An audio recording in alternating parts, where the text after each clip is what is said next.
बिस्मिल्लाहिर्रहमानिर्रहीम। आज हम क्लास 9 के एक टॉपिक को डिस्कस करने जा रहे हैं। वो है हमारे पास कॉम्प्लेक्स नंबर।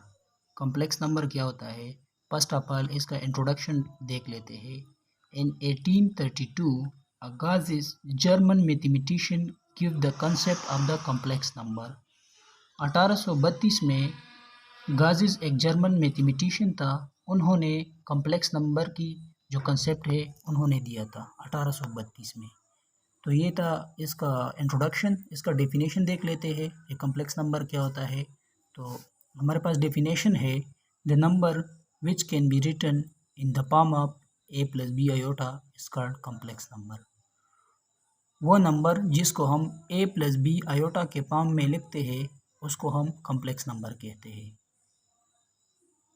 दूसरा डेफिनेशन इसका देख लेते हैं, the number which consist of real and imaginary part is called complex number. वो नंबर जो कि जिसमें रियल पार्ट भी हो और इमेजिनरी पार्ट भी हो उसको हम कॉम्प्लेक्स नंबर कहते हैं। ये इसका दूसरा डेफिनेशन था, the number which consist of real and imaginary part is called complex number. वो नंबर जिसमें रियल पार्ट भी शामिल हो और इमेजिनरी पार्ट भी शामिल हो उस नंबर को जो है ना हम कॉम्प्लेक्स नंबर कहते हैं। ये कॉम्प्लेक्स नंबर की एग्जांपल है। ए हमारे पास रियल पार्ट है और बी हमारे पास इमेजिनरी पार्ट है। Where A and B both are the real number. A भी हमारे पास एक रियल नंबर होगा और बी भी एक रियल नंबर होगा, लेकिन ए हमारे पास रियल पार्ट है और बी इमेजिनरी पार्ट है। बी इसलिए इमेजिनरी पार्ट है क्योंकि बी के साथ हमारे पास यहाँ आयोटा शामिल है, और जिस नंबर के साथ भी आयोटा हो तो उसको हम इमेजिनरी पार्ट को कंसिडर करेंगे। अब रियल पार्ट क्या होता है और इमेजिनरी पार्ट क्या होता है उसको डिस्कस कर लेते हैं। इसका डेफिनेशन देख लेते हैं। Real part, where the number a is called real part. ऊपर दिए गए एग्जांपल में हमारे पास जो ए है ये हमारे पास रियल पार्ट है। मीन ये एक रियल नंबर होगा इसलिए इसको हम रियल पार्ट कहते हैं। Where a is called real part. इस एग्जांपल में हमारे पास जो ए है ये हमारे पास रियल पार्ट है। अब इमेजिनरी पार्ट क्या होता है? Where the number b iota is called imaginary part. ऊपर एग्जांपल में हमारे पास जो बी आयोटा है ये इमेजिनरी पार्ट है। तो ये हमारे पास टोटल एक कॉम्प्लेक्स नंबर बन गया क्योंकि इसमें रियल पार्ट भी शामिल है और इमेजिनरी पार्ट भी शामिल है, तो इसको हम कॉम्प्लेक्स नंबर कह सकते हैं। अब इसका सिंबल देख लेते हैं। Complex number is denoted by Z. Generally complex number को हम जेड से डिनोट करते हैं। एग्जाम्पल इसका देख लेते हैं। z is equal to -3 + 2 iota. ये हमारे पास एक कॉम्प्लेक्स नंबर है क्योंकि इसमें रियल पार्ट भी शामिल है और इमेजिनरी पार्ट भी शामिल है। ये जो 3 है हमारे पास ये रियल पार्ट है और ये 2 आयोटा ये इमेजिनरी पार्ट है। लेकिन यहाँ पर माइनस साइन कोई मैटर नहीं करता, लेकिन नंबर जो है ना a + b आयोटा के फॉर्म में होना चाहिए, उसको हम complex number. a is equal to -3 which is real part. ये जो -3 हमारे पास ये रियल पार्ट है। Where imaginary part is 2 iota. ये जो 2 आयोटा है ये हमारे पास इमेजनरी पार्ट है क्योंकि इसके साथ आयोटा शामिल है, तो इसको हम इमेजनरी पार्ट को कंसिडर करते हैं। ठीक है, दूसरा एग्जांपल इसका देख लेते हैं। 5 - 2 आयोटा। ये भी एक कॉम्प्लेक्स नंबर है क्योंकि इसमें भी एक रियल पार्ट और दूसरा इमेजनरी पार्ट शामिल है, तो इसको हम कॉम्प्लेक्स नंबर कहते हैं। Where 5 is real and -2 iota is imaginary part. 5 हमारे पास जो है ना रियल पार्ट है और -2 आयोटा हमारे पास इमेजनरी पार्ट है, तो ये हमारे पास कॉम्प्लेक्स नंबर बन गया। इसको हम कॉम्प्लेक्स नंबर कह सकते हैं।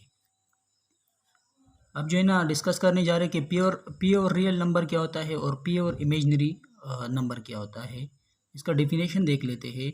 When imaginary part of complex number is 0 then the number will be pure real number.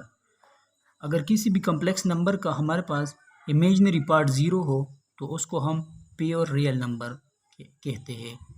इसका एग्जांपल देख लेते हैं। ये हमारे पास एक कॉम्प्लेक्स नंबर है, ये इसका रियल पार्ट है और ये इमेजनरी पार्ट है, लेकिन यहाँ पर इमेजनरी पार्ट 0 है। जब भी किसी भी कॉम्प्लेक्स नंबर की हमारे पास इमेजनरी पार्ट 0 हो तो उसको हम प्योर रियल नंबर कहते हैं। तो यहाँ पर इमेजनरी पार्ट 0 है, ठीक है, तो इसलिए इस नंबर को हम प्योर रियल नंबर कहते हैं। अब प्योर इमेजनरी नंबर क्या होता है? अब प्योर इमेजिनरी नंबर क्या होता है? When the real part of the complex number is zero then the number is called pure imaginary number. अगर किसी भी कॉम्प्लेक्स नंबर की हमारे पास रियल पार्ट ज़ीरो हो तो उस नंबर को हम प्योर इमेजिनरी पार्ट कहते हैं। तो ये इसका एग्जांपल है, ये भी हमारे पास एक कॉम्प्लेक्स नंबर है लेकिन यहाँ पर हमारे पास इमेजिनरी रियल पार्ट ज़ीरो है और इमेजिनरी पार्ट ज़ीरो नहीं है।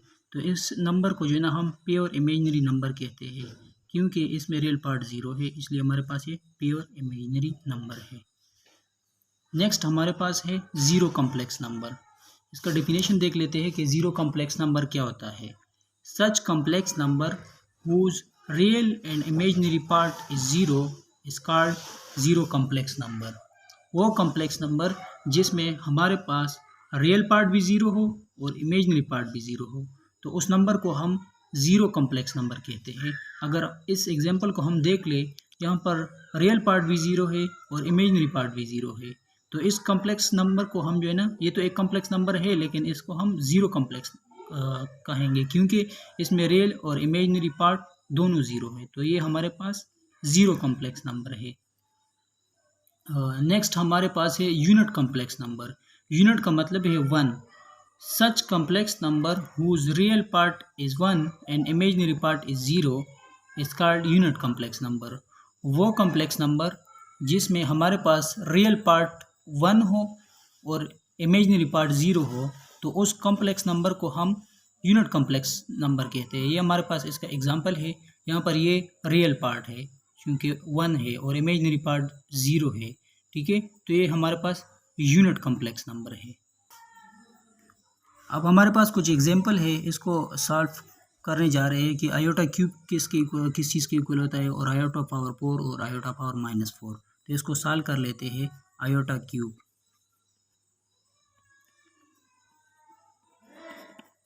इस आयोटा क्यूब को हम इस तरह लिख सकते हैं। इससे मैं एक आयोटा अलग कर देता हूँ आयोटा, तो यहाँ पर आयोटा स्क्वायर बच जाएगा, ठीक है। और हमें पता है कि आयोटा स्क्वायर -1 के इक्वल होता है, तो यहाँ पर हम पुट कर लेंगे आयोटा स्क्वायर की जगह पर हम -1 पुट कर लेंगे। ये आयोटा अपनी जगह पर और आयोटा स्क्वायर की जगह पर हम -1 पुट कर लेंगे। जब इन दोनों को हम मल्टीप्लाई करेंगे तो हमारे पास आंसर आएगा माइनस आयोटा। तो आयोटा क्यूब हमारे पास इक्वल होता है माइनस आयोटा के।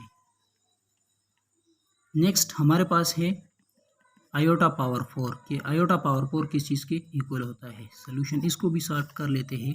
आयोटा पावर 4 को हम इस तरह लिख सकते हैं कि आयोटा क्यूब, इसको हम इस तरह लिख सकते हैं आयोटा पावर और उसका होल पावर, ठीक है। अगर इस दोनों को हम मल्टीप्लाई करें 2 2 जार 4 तो फिर हमारे पास ये फॉर्म बन जाता है। तो इसको आयोटा पावर 4 को मैंने इस फॉर्म में लिख दिया। और हमें पता है कि आयोटा स्क्वायर हमारे पास -1 के इक्वल होता है, तो यहाँ पर हम आयोटा स्क्वायर की जगह पर -1 पुट कर लेंगे, -1 और ये होल स्क्वायर। अब जो है ना इसको हम सॉल्व कर लेंगे, ओपन कर लेंगे, -1 मल्टीप्लाई -1 तो इससे आता है 1। तो आयोटा पावर 4 हमारे पास 1 के इक्वल होता है। नेक्स्ट है हमारे पास आयोटा पावर -4। इसको हम नीचे ले आते हैं। जब इसको हम नीचे ले आएंगे तो इसका ये पावर प्लस हो जाएगा इस तरह। अब जो है ना मैं इसको इस अंदाज में लिखता हूँ, iota 1 divided by iota power whole power. और अब हमें पता है कि आयोटा स्क्वायर हमारे पास -1 के इक्वल होता है। यहाँ पर हम पुट कर लेंगे आयोटा स्क्वायर की वैल्यू 1 अपनी जगह पर और आयोटा स्क्वायर की जगह पर हम -1 पुट कर लेंगे और होल स्क्वायर। अब जो है ना इसको हम ओपन कर लेंगे, -1 मल्टीप्लाई -1 इससे 1 आता है क्योंकि माइनस माइनस प्लस हो जाता है, ठीक है। तो 1 अपनी जगह पर और इसका अगर स्क्वायर को ओपन कर लेंगे तो ये भी 1 आ जाएगा। तो आयोटा पावर 4 हमारे पास 1 के इक्वल होता है। तो ये था हमारा आज का लेक्चर कॉम्प्लेक्स नंबर के बारे में।